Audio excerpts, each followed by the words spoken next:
We're glad that you were here. We're going to take a few moments. Let me kind of explain how the afternoon is going here. We're going to watch, we did a video of the grandkids, all but one, who's in Arizona, talking to Buddy and Pop. You need to understand that's what they go by. We had the first grandkids, and my mom was trying to decide what she wanted to be called. And she knew one thing: she did not want to be called Big Mama. So somewhere along the line they were Grandma and Grandpa, and then they morphed into Buddy and Pop when they moved out here. I think it's really unusual that my parents decided 1 month after we had our first child to move from California to Tennessee, so they didn't have to babysit. But then everybody else came here, and I still don't think they babysit very often. So we're going to go ahead and we're going to show this one, the stage lights down, and then what's going to happen after that, all us kids are going to get up and have a chance to talk to them, and then we're going to let the mic be open for a little bit if you want to come up and say something. We only have one member of the wedding party here, and that's my Aunt Kathy, who's, she was 6 years old at the time. There is a photo of her up there somewhere. So sit back and enjoy, and then we'll do a slideshow at the kind of conclusion of the program part, and then we'll cut the cake. Buddy Pop. So for you guys, I think 50 years is ridiculous, so congratulations.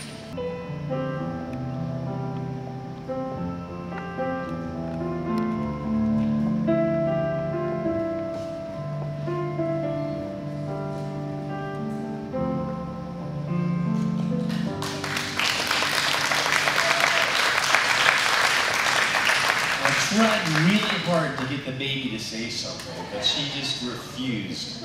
Actually, she wouldn't even stay in the picture whatsoever. And I knew that I couldn't show my sister's legs for a long time, because she just hung to them.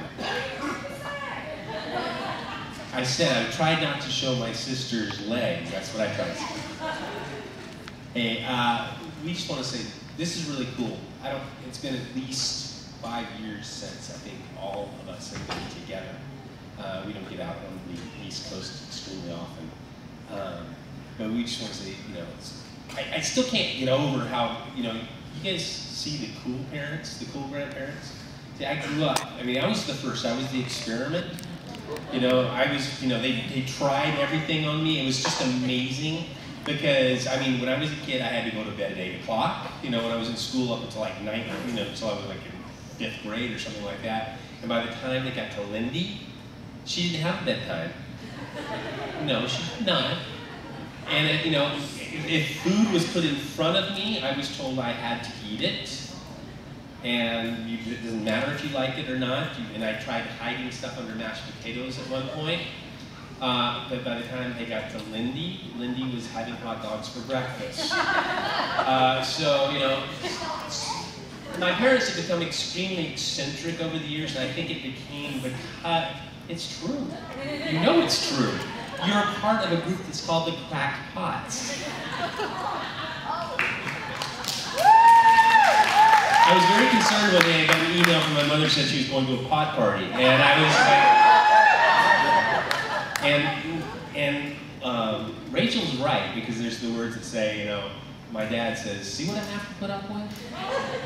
And then he's going to wait until tomorrow to see what happens next. When I was a kid, the neighbor kids all hung out at our house. I remember one time my mom decided to paint us all as clowns, which was great, except she used all her lipstick all over our faces. And everybody came, and that was just a part of growing up. Our house was this central spot. And now but it was very, it was very average, and it's become, if you've been to my parents have 27 clocks in their house. That does not include anything that has digital or anything like that. We're talking 27 clocks. So if you ask what my dad does during retirement, when it comes to daylight savings time, it takes a long time because plus they have to wind them all up. So they do keep busy. But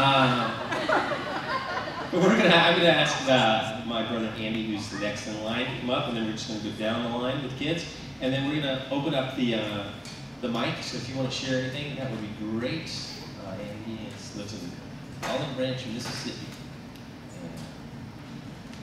But they were not as cool as they are to the grandkids as they were to us growing up.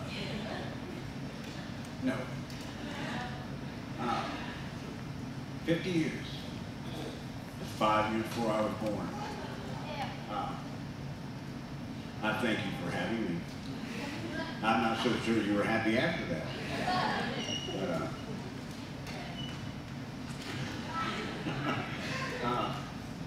But it's been great watching y'all grow. Y'all got smarter as we got older over the years.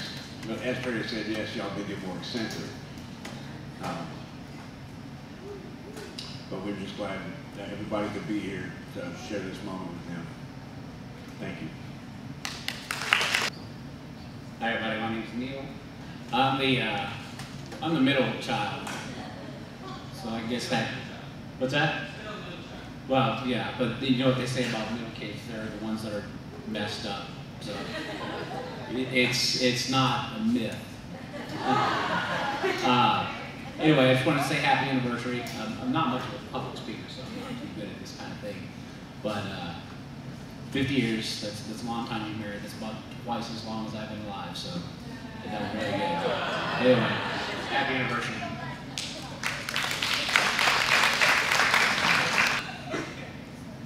Now, I just want to tell a little story about cars and growing up. When I was a kid, I remember that big yellow boat that my mom and dad drove, they called a car. Now, let me just tell you something. That car could barely fit in this building. It was so big. If my friends and I wanted to go to the movies or to the roller skating rink or anything like that, we could go. My mom and dad would drive one way, and my other friends would drive the way back. Well, the way back is when we had fun and we waved at everybody. But the way there was when we ducked if anybody saw us coming. So no, we didn't have the coolest parents as far as cars went with the Corvettes and all that. But we had the coolest parents you could ever have. Happy anniversary, Mom and Dad. I love you. Hey, I was going to be later because I came later than the rest of them. There's 16 years between Perry and me and 8 years between Laurel and me. So I pretty much got raised as an only child. But you can't tell it, no.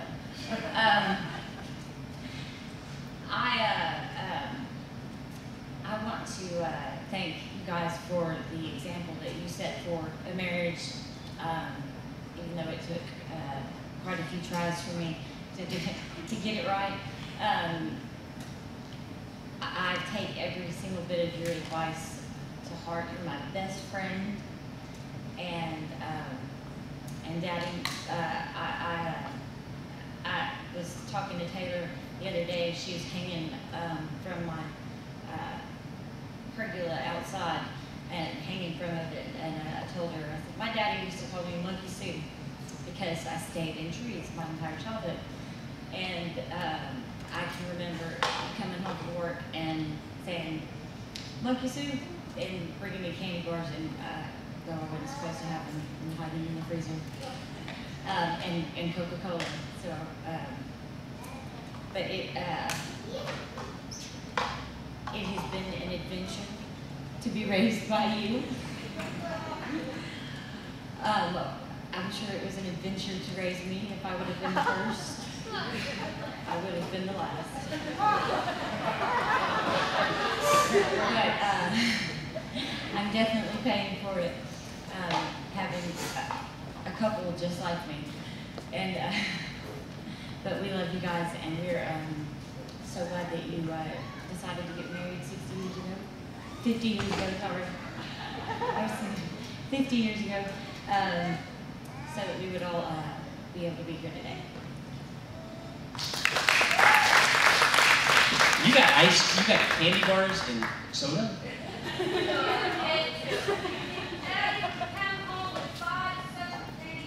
I don't know. She was 2 years old when I moved to college. Come on.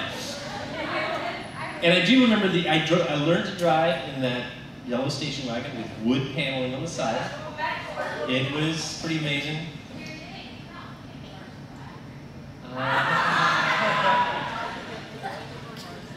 Luckily, I was born first, and the rest of them were.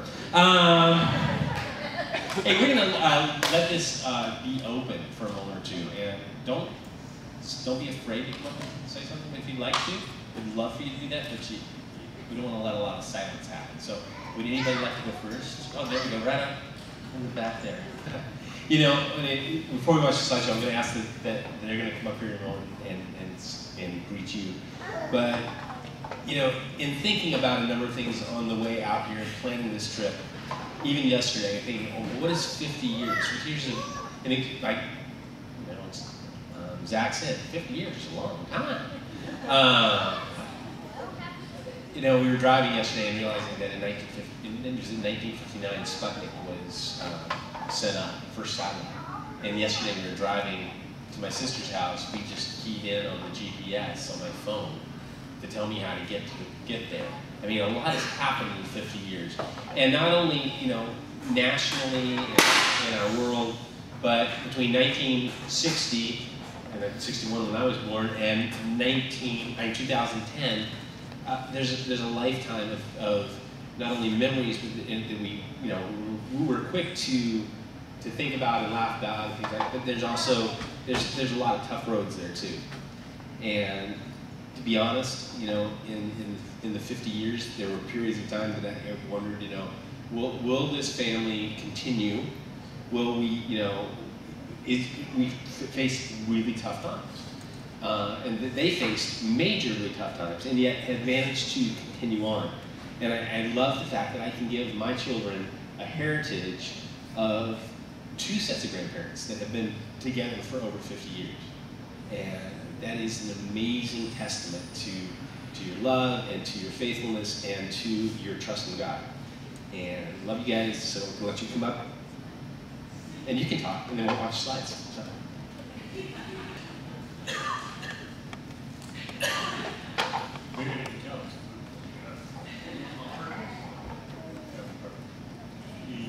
Thank you very much for the celebration.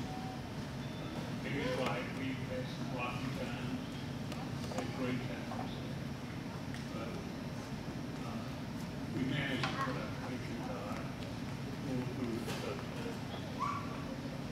We always thought we were better from our time. And things are at a point in our life right now where it's really smooth. We enjoy each other in retirement.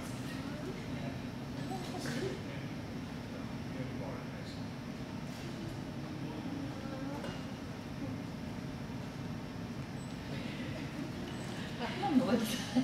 This has been so sweet. I feel like I died.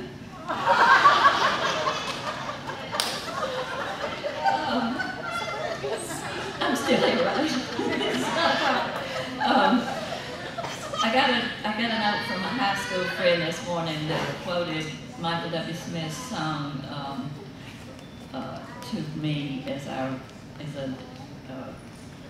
gift for our anniversary, and friends are friends forever if the Lord's the Lord of them. And I thought that was so appropriate because we've been friends forever since we were children.